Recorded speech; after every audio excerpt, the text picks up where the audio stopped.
our special celebrity ribbon cutters here today.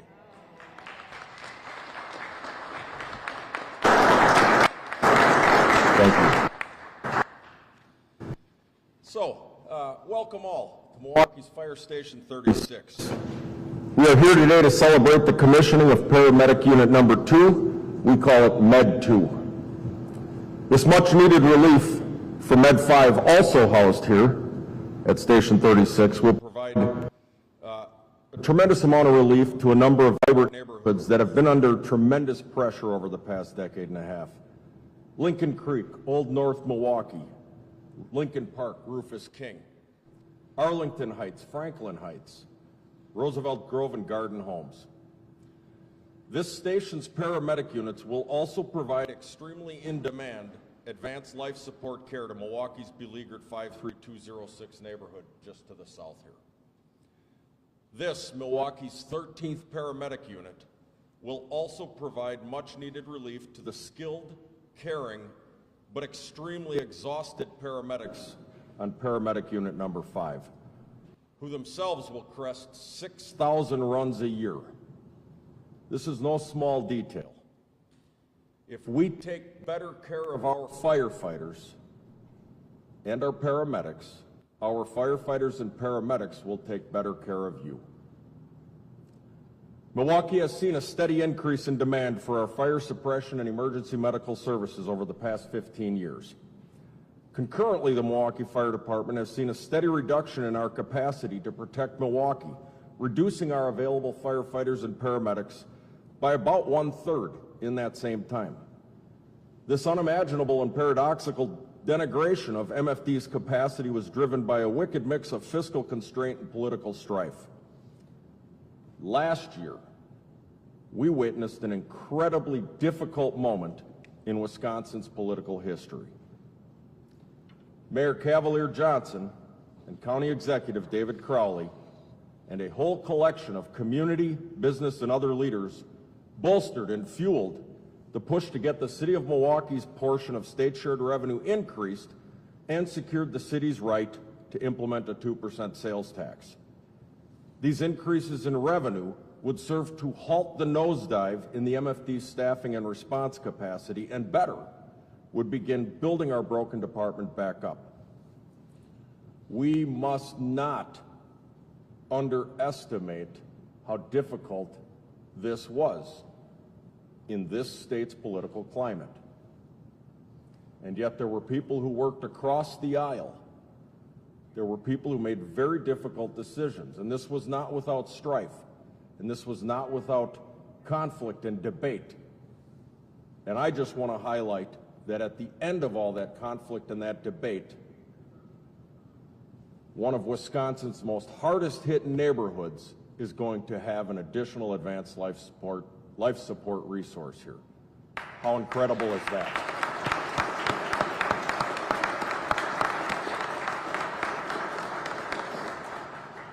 I have to offer thanks to a few specific people here. I sincerely apologize in advance for folks I will likely miss who are pivotal. I own those misses. I apologize in advance again. They're accidental, nothing more. So I'd like to say thank you to Wisconsin Assembly District 50 Representative Tony Kurtz. He was pivotal in the authoring of this legislation. We would be very remiss to not mention his Chief of Staff, Danielle Zimmerman, who's also here today.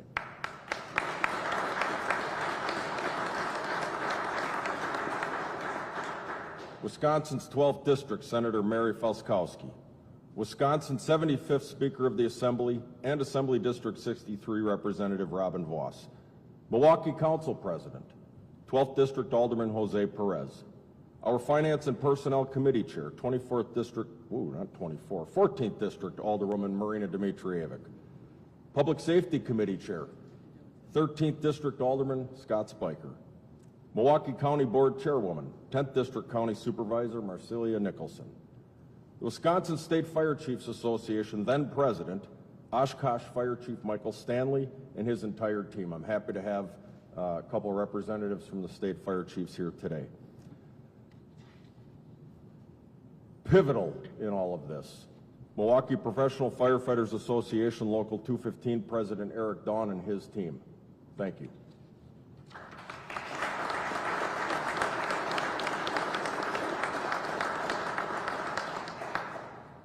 The International Association of Firefighters 5th District Representative, Jerry Biggert, here today also. Thank you. Professional Firefighters of Wisconsin President Malin Mitchell, and of course, our Governor Tony Evers. Now, this list of names is not normally read together, right? Let that stand as testament to what can happen when the conversation stays open and the conversation stays forward-looking and progress-oriented. This is absolutely incredible. We have not added a paramedic unit in our city since 2006.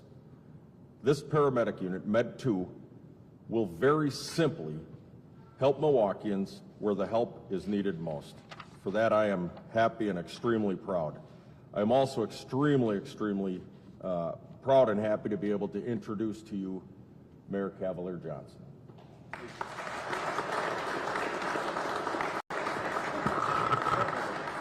Well, thank you so much, Chief Lipsky. Really appreciate all the words that you just shared with us right now. I think probably the most important thing that Chief Lipsky touched on is the fact that because of our efforts, because of bipartisan efforts from all the leaders that were mentioned, one of the most challenges, or several of the most challenged neighborhoods, neediest neighborhoods in the state of Wisconsin will receive services because of the work that we all did together. And it was a collective effort. It was a collective effort across multiple jurisdictions of government in order to make this happen. And I know that Chief Lipsky touched on a number of individuals who helped to make this happen. I was happy to play a small role in that.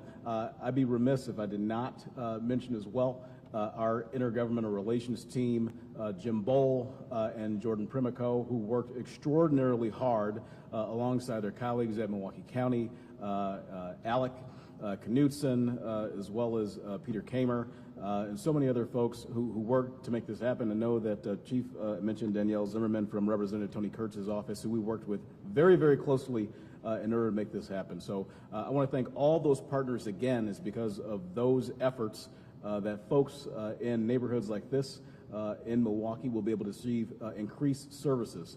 So we talk about this sales tax that's been enacted as of January 1 of this year, but look at what we're getting because of it, right? Look at what we're getting because of our collective efforts. Folks in Milwaukee will be able to receive additional services, life-saving services, and that is the most important takeaway from all the things that we did over the course of the last year. So, Chief, I want to thank you. I want to thank Eric Dawn. I want to thank Andy Wagner. I want to thank Representative Kurtz and Speaker Voss. I want to thank County Executive Crowley. I want to thank members of the Milwaukee County Council as well, who worked diligently in order to make this happen for all of us, in order to get the provisions in Act 12, the positive provisions in Act 12 enacted for us in our community. Lastly, I want to make sure that I recognize other elected officials who have joined us in the House today to celebrate this occasion for our entire community. Sheriff Danita Ball is here. Thank you for being here, Madam Sheriff. I'd also like to recognize Milwaukee County Supervisor Sequana Taylor, who has joined us. Thank you for being here, Supervisor. Also, Milwaukee County Supervisor Peter Bergelis is here. Thank you for being here, Supervisor. I want to thank as well Alderman Lamont Westmoreland, who's joined us too. Thank you, Alderman, for being here. The Fire and Police Commission is also represented.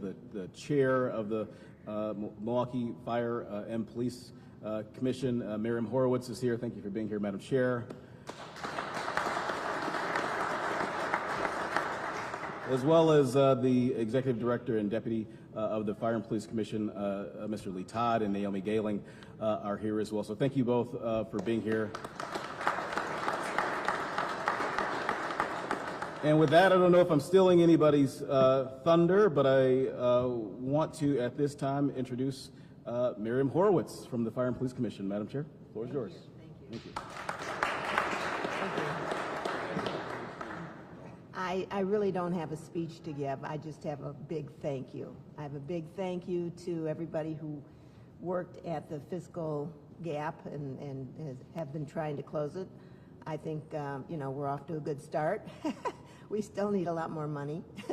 But this is just a wonderful occasion to see us increase services. It's been such a disaster over these past decades that Milwaukee has fallen behind in providing the services citizens need. If anything, the need has gone up while the money was going down. So let's hope that we can kind of bring balance to the force. Thanks.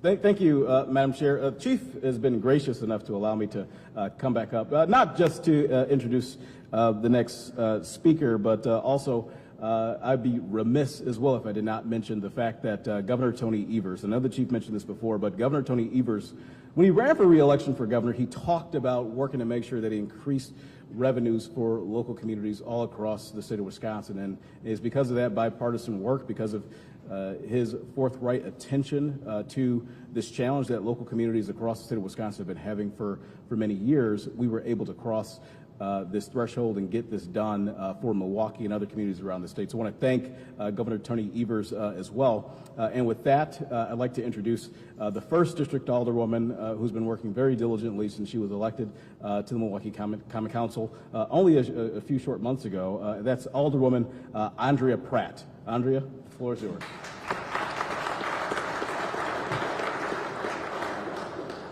Thank you and good morning.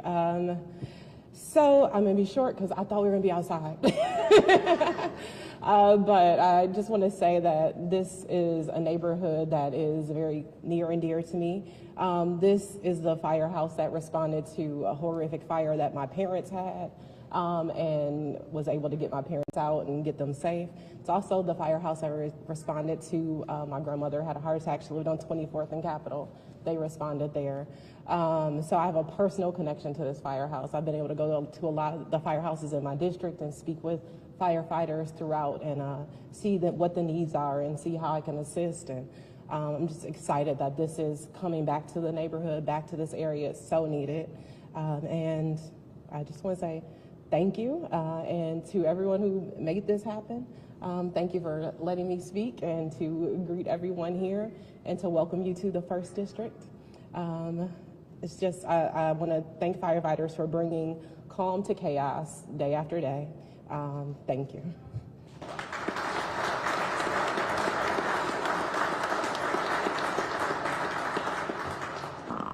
So this seems to happen every time I'm at a microphone, is that I forget key people. I already said I was going to do this, so I get free pass on this. But I actually shook my alderman's hand when he came in, and I forgot to mention. And I know the mayor mentioned Alderman Lamont Westmoreland, but enormous proponent of public safety and my guy. So thank you. All right. So we are going to bring this to a close, but I want to thank, in no small way, for being able to make this all happen, the Milwaukee Fire Department's executive command team, senior command staff, and all of the firefighters who have been bearing the load of these reductions over many years. But we have a repair shop, we have a tech services, we have an administrative staff, all behind the scenes people who, without their expertise and their stick-to-itiveness, something as simple as running another paramedic unit could never happen. And so we're so thankful. I'd also like to thank the Milwaukee Fire Bell Club, who has taken time to come here today. But we're not done yet, because now we get to go to an entirely new firehouse that's being opened on the south side at Engine 17, and that kicks off at 10. So to our friends in the media, I would say if you need any interviews right now, if we could keep them a little bit short, we don't need to film a whole like Oprah special in between here, but we'll join you over at Station 17 next, and I think it's time for the ribbon cutting. Should we move this off?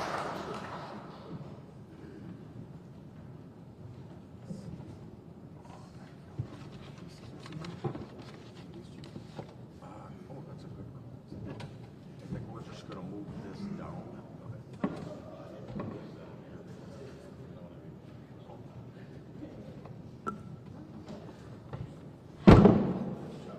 There you go.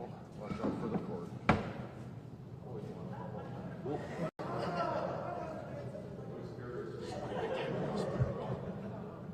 Cool. Thought they were wireless.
All right, good. Let's go cut another one.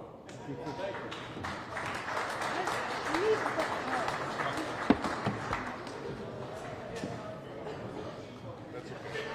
Oh, yeah, yeah. I tried like 50 times.